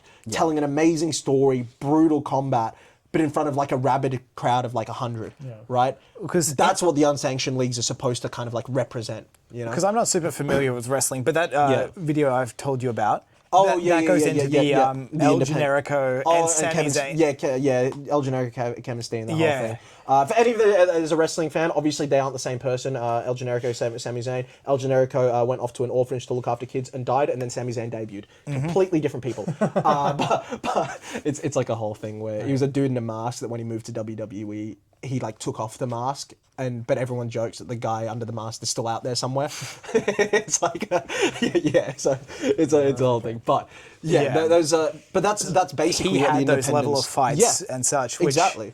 you'd see in these unsanctioned leagues. Yeah, and it's there's something more raw, something more brutal about it. When it's not like this high production television sort of presentation, it's the entrance is just dudes walking through a curtain. But then when they get in there, they're operating at a ridiculous level, right? High pace, amazing story, all that sort of a thing. And I think it'd be fascinating to do with war games. like pulling some of those guys out when they were still, at a slightly lower level or whatever. But they're developing like a rabid fan base and that sort of thing. And even also just the elements of being less controlled. Like Wargames doesn't have a huge amount of rules to begin with. No. But this has even less, so you could go even further. To give you guys a little teaser, the Unsanctioned Leagues has a little rule. You can be healed 3 times. After that, you're dead. So that's another another aspect to it where it's 3 like times in your whole career there. yes, 3 times in your whole unsanctioned career. Right, that's crazy. Yes, that's it. Then you're dead. So basically you cannot lose. And a lot of people don't take that third fight, but it means they can't fight again. You know what I mean? So it's an interesting one. But that is just some of the unsanctioned promotions. Some of them are a bit more well put together or whatever. I'm talking like the roughest of the rough have that rule. But yeah, so I definitely think that anthology thing, pulling some fights, some historical fights with some of those like Hall of Famers that we've got, man, that'd be a really, really cool thing. Really cool thing. I think that's something we develop later on as we start cracking through like a lot more of the story. You need to make the law first. Yeah. Exactly. Well, I mean, that is part of the law. You know, that is that's all there. But yeah, that could be a very pulling top 10 fights of all time. I mean, we can create them. Absolutely. I mean, I do think, honestly, just because of the stakes on it, that fight from Book 3 has to go in that top 10 list. Oh, for sure. Yeah. It's Unstoppable Force meets Immovable Object. Yeah. It's like, that's one for the ages. That's, get very keen for that, because everything in Book 3 builds towards that fight, and I think it's... Obviously, Sam's got to go through and edit it, ramp it up even more. Yeah. But the bare bones of what's there, I think... you were looking forward to it, reading it, right? Like, you were telling me, you're like, I just want to get to that. I want to get to the fight, So, which is always a good thing to hear as an author, which someone's, like, anticipating the conclusion of this thing that you're setting up. You know? The last thing you want is to have this grand idea of something that feels mega to you, and the reader's like, well, I mean, I just kind of want to wait till what's after. Yeah. That hurts. But, yeah, so hopefully we can achieve that with the rest of you readers when we get to Book 3. But, it's... Yeah, Sam, this is your podcast, mate. Yeah. You're meant to be the one in control. I do the vlogs. Yes, you do the podcast. So there's not meant to be any sort of like waiting around. You're meant to be like that. I'm going to let you finish, man. I don't want to cut you off. No, but as soon you got a chemistry, Samuel. As I'm starting to wind, as soon as we start winding down, you got to pick up with the next thing. Well, how do you reckon we're doing on time? First of all, I actually don't know. Let's have a check. We've just cleared the hour mark. What do you reckon? Do you want to jump into the game, or do you want to? If you had another segment, we could probably do another quick little segment, then jump into the game, or. I mean, we kind of touched on the stuff I've got. Yeah. Well, I mean, down. It's hopefully. Oh no, actually, one thing I do want to touch on is the conventions briefly. Yes, that is take one it thing. away, sir. So. Samuel's a coward. I hate him. He's ditching me in September. He's leaving for a month. And guess what? That's a month when there's 2 conventions. Some would say... Not only is he leaving me in Melbourne to set up for myself, but he's ditching me entirely for 2 conventions. How is this man a part of the project? How does he get any reward out of this? Well... But you know where I'm going. To the setting of our book, Japan. Japan. I'm doing on-the-ground research. Yeah, so what we're also hoping is that I can grab him a little camera, little thing, and maybe another one of these because they're really good, send him over the mic. You record a little bit of what's going on. Maybe head over to places like Kanagawa and whatnot. See what I'm able to hit up in the itinerary. Exactly. Just like little places. Like maybe go to Center of Tokyo. You can kind of compare it to, what's... Where's the pit? Where's the pit? But a badly photoshopped image of you standing in the middle of Tokyo, but there's just a giant... Me back to back with glow stick and the bad image of the pit. But yeah, so because Sam's I'm gone. abandoning you? Yeah. I mean, obviously I'll leave this to you. Do you want to talk about why, or do you want to just leave that as a quiet thing? I mean, it was just a holiday that was already planned. Okay. Yeah, we won't do. It was before we planned a lot of this convention stuff and knew when they were. And so unfortunate timing has just led me to not be able to. I will say, if it's a regular holiday, I'd beat the hell out of him. But it's like quite a special holiday to him. There's a sentimental thing there. So I'm not. That's the only reason his head's still attached to his neck. He'll only get beaten a little bit. Yeah, like the beatings will be severe, but he will survive them. Yeah, my elbow is going to get very familiar with the back of his skull. But through the front. Yeah. Spaniard has a great lead. You vomit out the back of your head because your face was caved in. What a man. What my goat. So yeah, the Brisbane convention. Yeah. I'm only there for the first day because I fly out that night. Yeah, you are there. However, in this world, you meet good men, right? You meet good, honest, hard-working men. And none of them are called Samuel. Not a single one. Not a single one of them. Sucked in, mate. My name is SRD. According to Sexual our Rubber book. Dinghy True Love. So, Yeah. in his place, in his place, yeah, you don't want to leave a little child.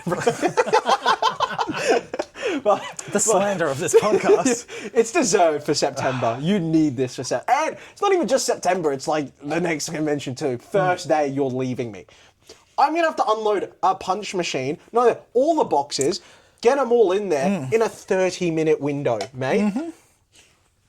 Good thing you can requeue. Oh, cheers, mate. So I'm going to spend my entire morning doing loops of a loading bay. And with your sense of direction, it could take 2 hours to find the loop. Anyway, September. Magnetic. Yes, it is. Yes, it is. Yes, it is. You want to see it either? Woo! That's sick. Same with the bottom. Yeah. Dude. Yeah. So yes, September. Yeah, September we have a little stand-in. Yes. And that stand-in is this little. No, it's not the little freak. It's G. G's coming along. Yeah. The big freak, the Sigma Reader, G. Yeah. But yeah, so thankfully he's come along to the Brisbane and the Sydney one. 13th, 14th of September, Brisbane. That's going to be quite a light one for us. Yeah. I mean, I should know what I'm doing by then. Sam's going to be there for the first day. Yeah. You'll have a pass for the full weekend anyway. Yeah. Be good to have you around because, again, you know enough about the project to help us sell book one and by then book two. Yeah. So, you know, like if someone's got questions, you can be like, hey, this, that, the other, you know, which is so important to have someone like that around. Like Absolutely. an extra person that's in there with us where it's not just going to be I don't know a thing, talk the talk. Yeah.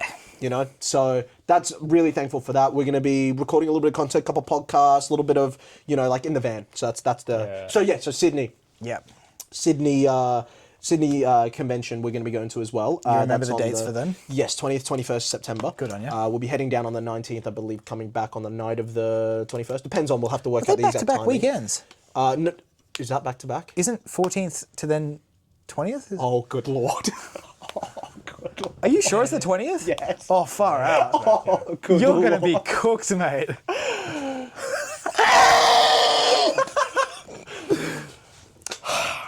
So, yeah.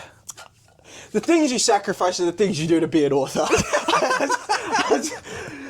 We're gonna be successful, Samuel. I'm telling you why, because we're putting in the miles. Yes. All right. No, I'm putting in the miles. You're doing. I'm putting in the fuck kilometers. all. Fuck you.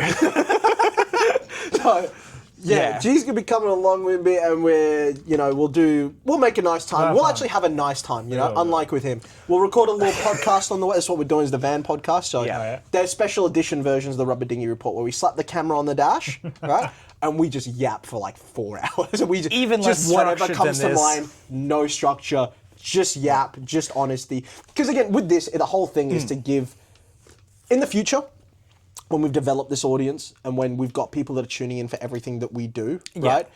They can go back and they can see how we were at the very beginning. You know what I mean? And like, honestly, we've got our candidly. two different series as well, because the Becoming Authors is much more focused on the physical things we are doing process, with yes. it and processes as our, like the non-authoring things of being authors, because it's less Yes. exciting to just stare at a computer Exactly, for a video. yeah.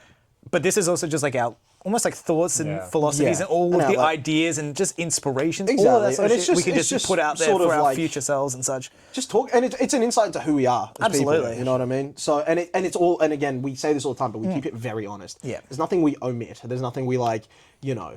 Some say you add too much. I'm just being honest for the viewers, you know? Again, they're my friends, you are not.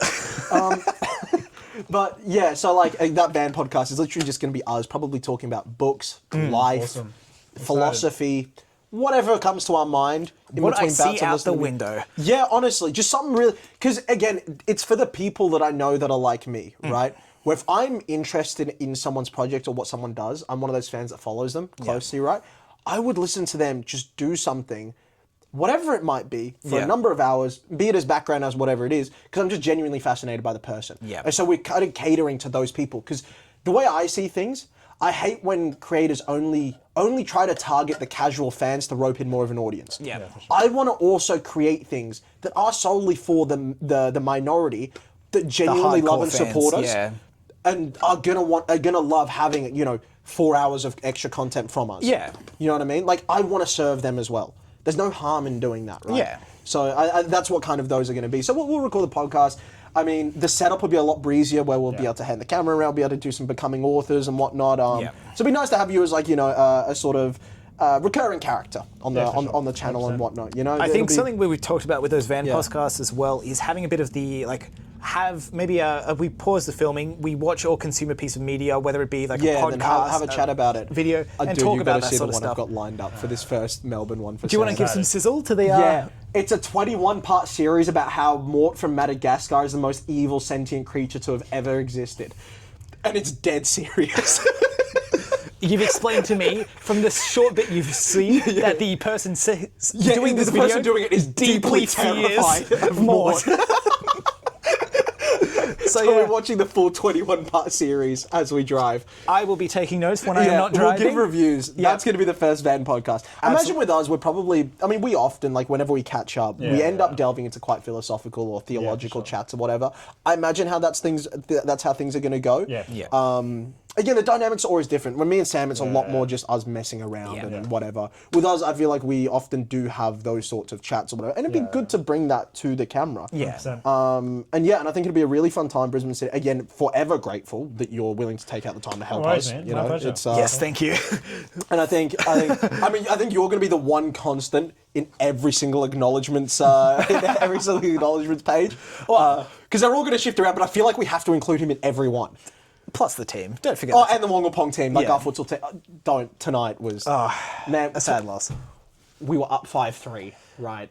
And I scored one of the best goals I've ever scored. Me and Parker linked up for something truly magnificent. I got a magnificent keeper, Meg, that I didn't even see happen. Yeah, and we're up 5-3 with a couple of minutes to go. Our keeper makes a save, but his foot comes out of the area, which is a rule. He gets sin-binned, penalty, then goes to 5-4, right? Yeah.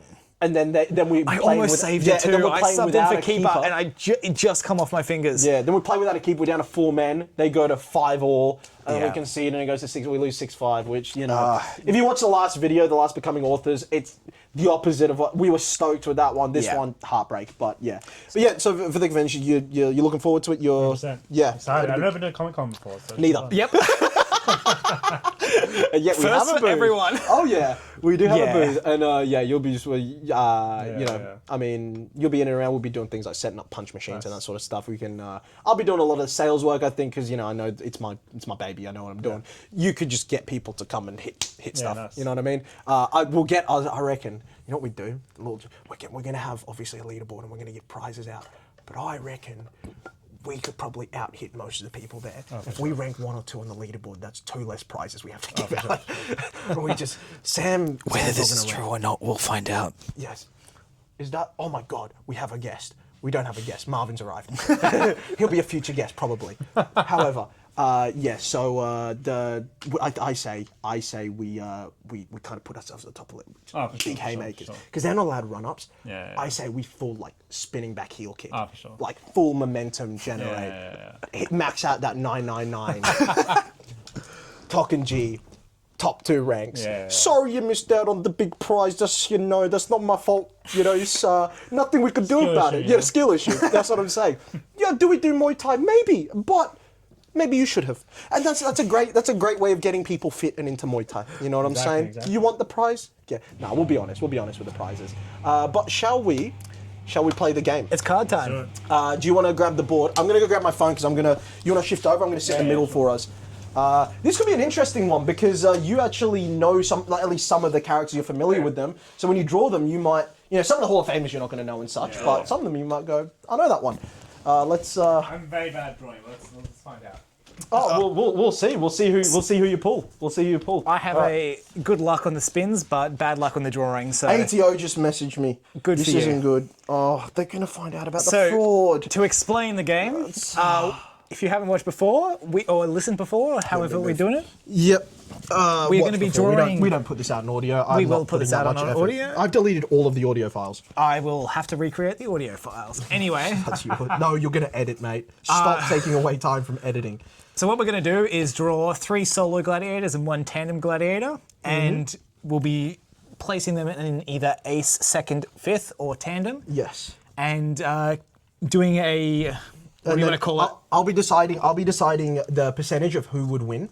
Just the same way as a faction battle would play out. Yeah. Check out our previous podcast, the ending sequence, if you want to learn more about the game. Yeah. But it's we'll be playing it out as a faction battle, see who would win. Basically, who's drawing the better team. And a bit of it's not just about what cards you draw, it's also about the chance. There's a bit of luck involved as well. Maybe someday we had a physical element. You guys have to scrap, but with a handicap. If it's a 75-25, you have to tie up 2 of your limbs. I'm already handicapped, mate. Come You on. are handicapped. You can actually park in the blue spots. That's how severe his autism is. Are you going to be doing the cards and such? Yeah, I'll be doing the cards. Well, for now, I'll just leave this here. Yep. And I'll put it up. Now, do Guess you guys first? want to guess first, or do you want to scissors, We'll paper, do rock? guess first. Guess first. Now, as you know, ace, second, tandem, fifth other thing. So you 3 solos and 1 tandem. Yeah. Now, what would you like to pick first? Your tandem or one of your 3 solos? Solos. All right, let's give it a thing. So what you're gonna do is you're gonna pick a card, any card, and then just show it up to the camera. That's what we're taking. Give it a look at it. Go put it up to the. Yeah, there we go. Give us a look. Who we Looks got? like a Kamaru. Kamaru Jackson. Very nice. Ooh. That's a pretty good one. Big, strong guy with Those a. United Tribes of Africa. Yes, he's a big boy with a bigger sword. Yeah, he's. You didn't show me got these many. These are sick. Yeah. Those are So cool. Yes, so it's got all the Division 1 gladiators plus Hall of Famers. Yeah, nice. Yeah, so yeah, Kamaru And if you want to Jackson see is- the gladiators, check them out on our website. Plug. Yes, with all the profiles and stats about them and all that sort of thing. It's a lot of fun. A lot of info there for Yeah, you. Kamaru is very strong. He's at the start of book 1. He's in the top 10 of Division 1. He has been ranked number 1 in the world. Coming towards the back half or like the back end of his career, but by no means is he weak. No he's slouch. a guy that wields a massive sword very, very well. His raw strength is almost unparalleled. Yeah. Now the question is, where would you like to place him as your ace, your second, or your fifth? Nice. He's your ace. He's a pretty good ace. Strong ace. So it's a very strong ace. He is the ace, of course, of Warriors Code, one of the factions within our series. Now, Samuel, you piece of shit. What do you want to Give me pick? a tandem. Of course, you're such a hipster. All right, let's go. Oh, and I'm liking the look of that. That is Shinsuke and Junsui Tamashi. That's A very strong tandem. yeah. I mean, those are 2 characters that you are familiar with, G, in terms Yep. of their story arcs and what they're going through. One might say they might be brothers by blood, but they might not like each other very much. Some might say even half-blood. Yes, you would say half blood. So yeah, we got rocks for Junsui, Yep. or Earth. Is it Yes, rocks? Earth, yeah. and then- Plasma blood. Plasma blood, for Shinsuke. Yes, Shinsuke Tamashi, and they are they are the second-ranked tandem in the world. So I'm very happy with that as very, my very pick. strong. That's 2 very strong picks so far. I'm sure that'll change soon. Yep. Now, would you like your tandem or would you like another solo? I got my tandem. Tandem, okay. Let's take a pick. Odds are this is a Hall of Famer. If history is anything to go by, Let's have a look. it's not. Let's have a look. No. Oh, Six Shot and Gallows. My Cowboy guys, they came up last week. I'm currently writing about them in the Cowboy novel. I've started to actually really like them. Like, obviously, I created them as characters, Yeah. but I've created a lot of characters, Yes. right? Sometimes I have more ideas for some than others, but in spending time with them, I'm really starting to like them now. They've like developed a bit more than you had them previously. Especially literally the scene I wrote yesterday was their kind of character-defining moments. Awesome. And so I really like them. Now, Six Shot attacks in bursts of 6, so he can dash in, launch an attack, recoil, and then do it. Basically, it's a blitz of 6 attacks, and then there's a cooldown time. And those are very, very strong, powerful, quick strikes. Now, with Gallows, he's got a shotgun. The longer he holds the trigger, the more powerful the slug. If he holds it down all the way, it can just like rip through multiple bodies, killing, if they're lined up correctly, it can blow through everyone, like tear someone in half sort of thing. So that is it's a good tandem. It's That's look, a decent matchup, hey. the thing is, they are stronger. These guys are ranked lower. These guys are just kind of thingy, but chemistry and whatever, these guys are a little less. However, it's a chance-based thing. is. This isn't going to be like a 90-10. Yeah. You know what I'm saying? So there's every chance It's that a good Big shot. G could come through with that. Now, what do you want, Samuel? Give me a solo, sir, because that's all I got left. I find it disturbing that both of you call me sir. Master. Yeah, that's better. That's better. All right. Comrade. Oh, here we Tetsu go. Tamashi, another recurring character that we found. Hall of Famer is. Oh my god, you're building the Tamashi family. I am building. You've got the their family. dad. Yep. Plasma Blood, same as Shinsuke. Yep. You've pulled their father. Arguably Now, here's the weaker thing. than Shinsuke, but I don't think they're going to like that very much. they don't have to fight together. And Or- also, I don't think he should be leading this. Okay. I think he's a solid second. A second. What was he Interesting. ranked in Number, so when they're a Hall of Famer, they have to have at least spent some time as the number one in the world, like at the very top of the game. Like Hall of Fame is very much something. You're not going to have been like a fifth ranked guy and make the Hall of Fame. Like you had to have at least spent a period of time with the belt, or there or thereabouts, the sort of thing. Of the characters in the novel that exist, I think Alice is one of the few from the series that is actually in the Hall of Fame already. Not Alice, Aurelius. Oh, Aurelius. Sorry, Yeah, I did Aurelius is mean the only Aurelius. active. You barely ever become an active Hall of Fame member. Yeah. The only difference is that Aurelius has achieved what's called as the Grand Slam Club, Mm-hmm. which is he has held the solo title, the tandem, and the faction title in his career, which only I think six others have done. No, at different times, but only six throughout others the have done career, that. yeah. So so that's why he's already in the Hall of Fame. He has Yeah. to be. But yeah, no one else For has got a level like- of the. Yeah. Well, the other one is Akihiro Nagata, but that's because he was part of a tandem that's no longer around. True. So yeah, it's a very strong second. Now, G, would you like your? Oh, yeah, you've picked your tandem, so it's your second and your fifth to go. Same time? No, just one of them. Just whoever you're feeling, whichever card speaks to you. I guess that Give one it a does. give it a look. Ooh, let's have a look.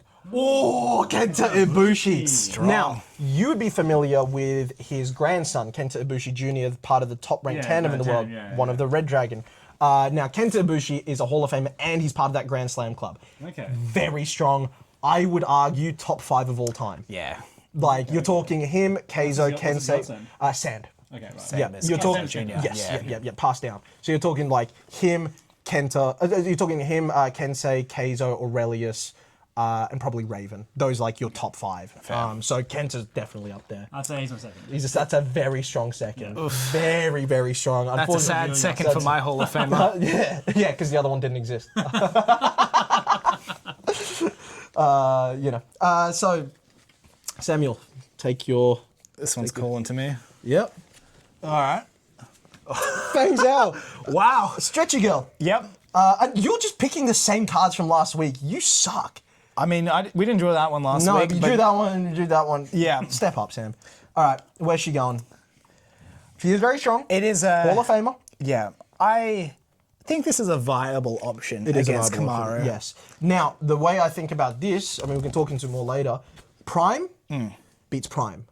Yeah. This is current. Yeah. I lean more in that favour. But we'll see the percentage when it comes up. Yeah. Now, it is time for your final pick, your fifth. Now, this could be a very decisive point. Both of you got your fifths, right? Yeah. Let's see. First time I've left fifth to last. Feel free to pull apart the cards to find one you like. There you go. What have we got?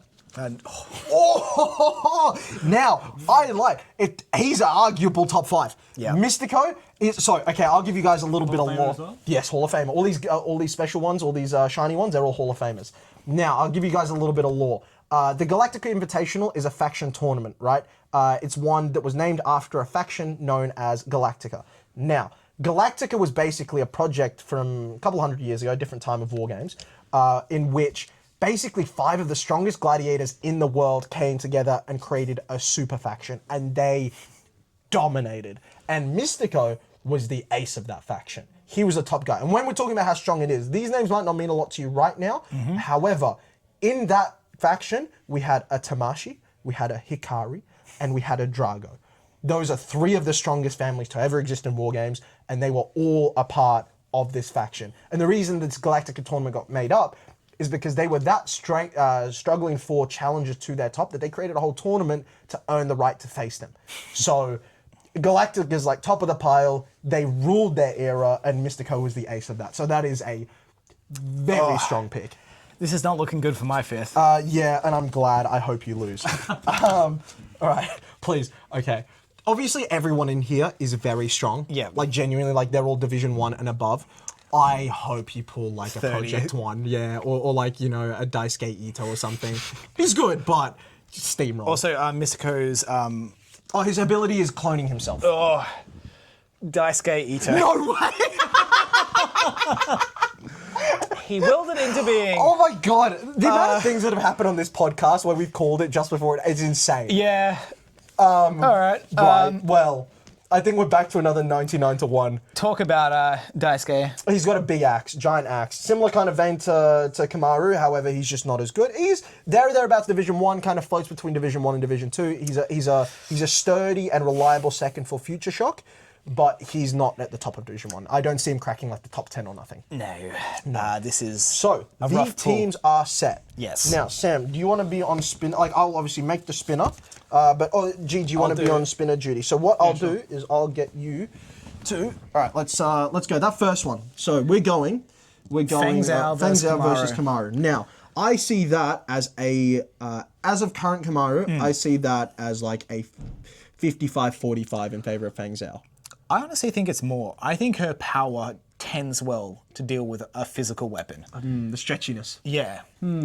It has like good abilities to dodge things. It does, but his raw strength, if he grabs hold, it's frightening. It's I will say, a few hits. I think it's enough that he does enough damage where it's hard to come back from. I'm gonna say 58. What's the other one? 42. 42. There you go. Mathematician boy, you're meant to do that for me. Engineer boy did it instead. I dropped out of uni. All right, shows. so we're going to go 42 for G, and we're going to go 58 for Big Samuel. Now, do you want to spin it and then hold it up to the thing until we get a winner? Sure. So, yeah, hit the spin. And then just keep pressing it? No, just once. And then hold it up to the old, so we can see who the winner is. Let's have a look. Which colour is which? Remind me. That the small one's G, and I believe that's a G win. Oof. Big G win. 1-0. 1-0 to G. Sam, you're about to get embarrassed by another guest. Tetsu Tamashi and Kenta Ibushi. 65-35 Yeah, in favor fair. of Kenta. Yeah, that's this could be a 2-0 lead right here. 65. I don't think I have If anything. his ability is sand, why is he called a burning hammer? It's actually that's some of these characters, some of the Hall of Famers and stuff like that, I've based off real life either combat athletes or wrestlers.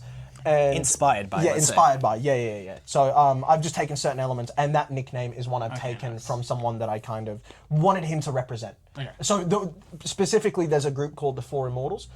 Within wrestling, there was, in the 90s in Japan, there was a period where All Japan Pro Wrestling, I believe it was, had 4 young guys that kind of took over the promotion and rose it to new heights, right? They were the 4, like, they were known as the 4 pillars, right? And it was Kenta Kobashi, Mitsuharu Masara, Akira Taue, and Toshiaki Kawada.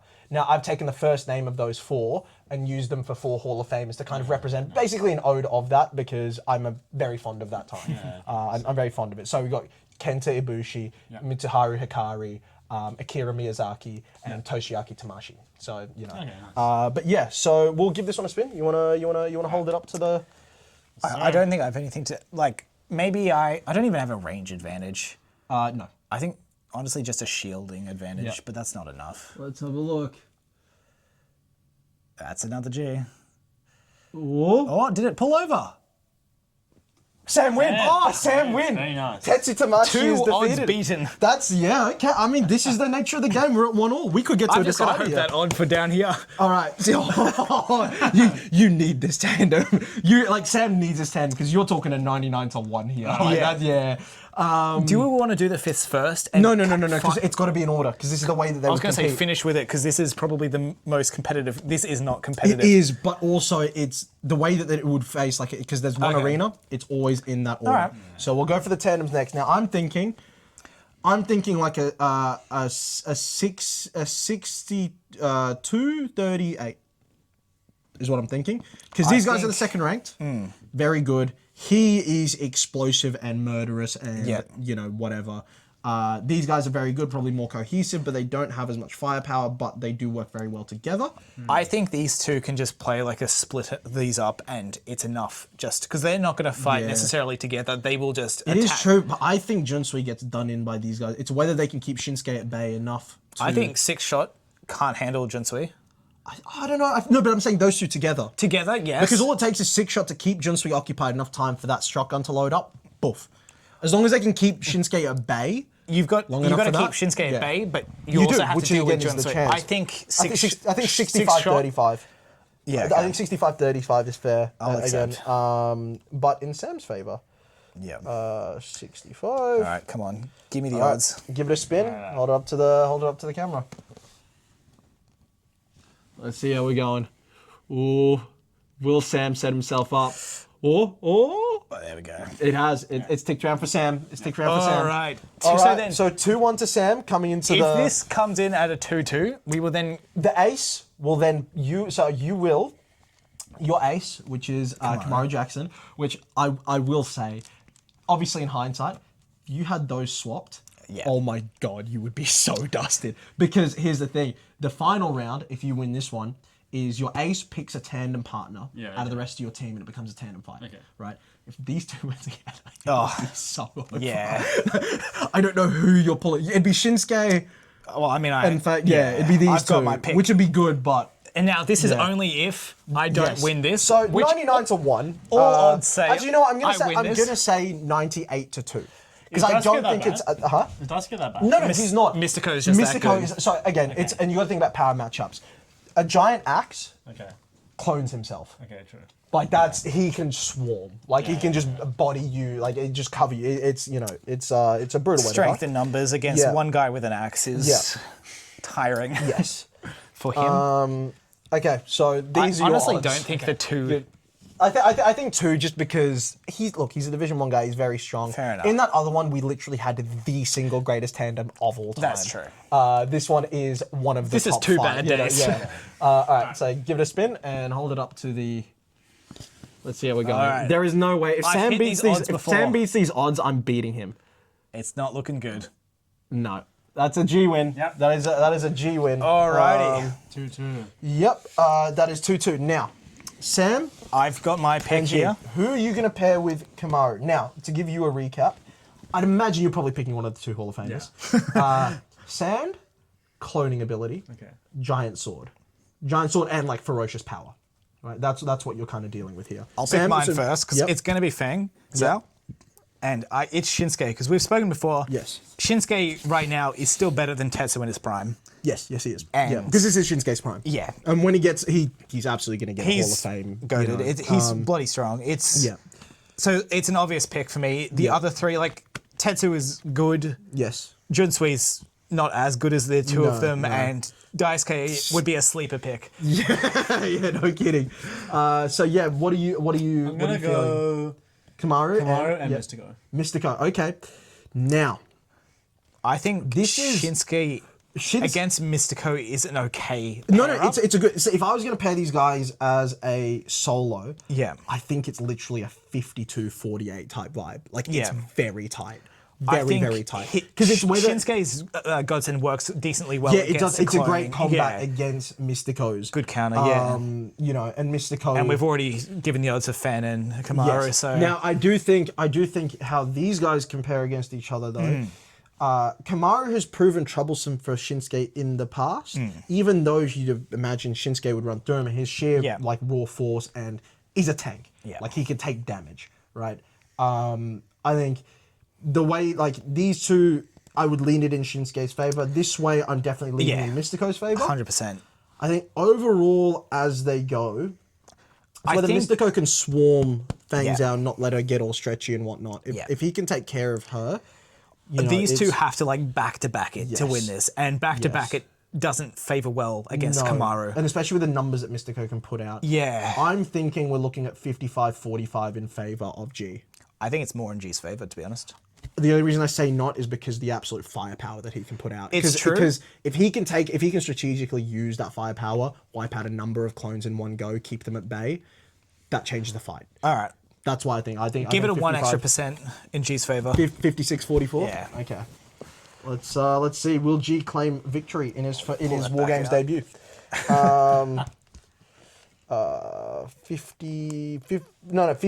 56-44. Right. Yeah. Math. All right, run it. Alright. Oh wait, no, I did it the wrong way. Oh, I nearly cost you. I did it to Sam. No, I don't want to do that. I don't want to give Sam any advantage. At the I Gods hope of he Targa, dies. nothing ever goes No, right. all right, give it a spin. This is the decider. This is the first time we've gone to a decider. Go. Where are we sitting? Where are we sitting? Dark green G, light green Sam. Oh, wow, that's close. Sam. Sam gets the win. Sam is Let's victorious. go. But at the end of the day, Sam's not a winner in life, and I think that's all that matters. Do this. Good game, sir. Good game. And, you know, G is the real winner here because, I mean, look at him. It's self-explanatory, you know. But I will say, I think that This is wraps so up. sick, dude. Yeah, you like him? Yeah, fucking awesome. Yeah, well, I'm thinking we're going to keep adding to the collection, obviously, sure. as the books goes on and all that sort of thing. Each round we'll get like a new little booster Yeah, pack. yeah, yeah. Eventually, we're going to release these with like stats and stuff. for sure. Card game So cards. sick. You know, Yeah. that's what I'm saying. But yeah, got them for everyone. There's a whole bunch in there that some you'll know, some you won't know, that sort of a thing. So, yeah. But yeah, so That concludes- That concludes. I thank you very much. Hope you watching was good and you were productive in your downtime and or like you know as background noise and whatever. I hope everything was productive and we didn't disturb you too much and Yep. we still enjoyed it.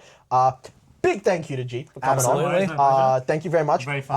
I hope we can get you on at a interval period of time, as in, you know, absolutely, a couple weeks, 100%. couple months from now, get you back on again. I'd You love know, to. like No problem. basically, I mean, in all honesty, whenever he's free on a Monday or a Sunday, like we could just hit him up Yeah. each week, and if he's free, he'll jump on. Yeah. If he's a busy guy, he again leads a successful and prosperous life, unlike us two freaks. So, yeah, he's not wasting away his time being an author. He's like actually being a productive and contributing member of society. Members of this podcast today have been called freaks at one point. Yes, because And I say four because I'm looking at a little freak who's Yeah, yeah. staring at me. Big freakos. He's right here. He's right here. And but yeah, thank you very much, G. Hopefully we can My get you pleasure. on Of sooner course. rather than later. And at the very least, we'll have you on for the conventions later on in the 100%. year. You know, Yeah. so I will have that cowboy novel for you 100%. very, very soon. excited to read it. But thank you very much for watching. And we'll from, float you later. Shut up, Sam.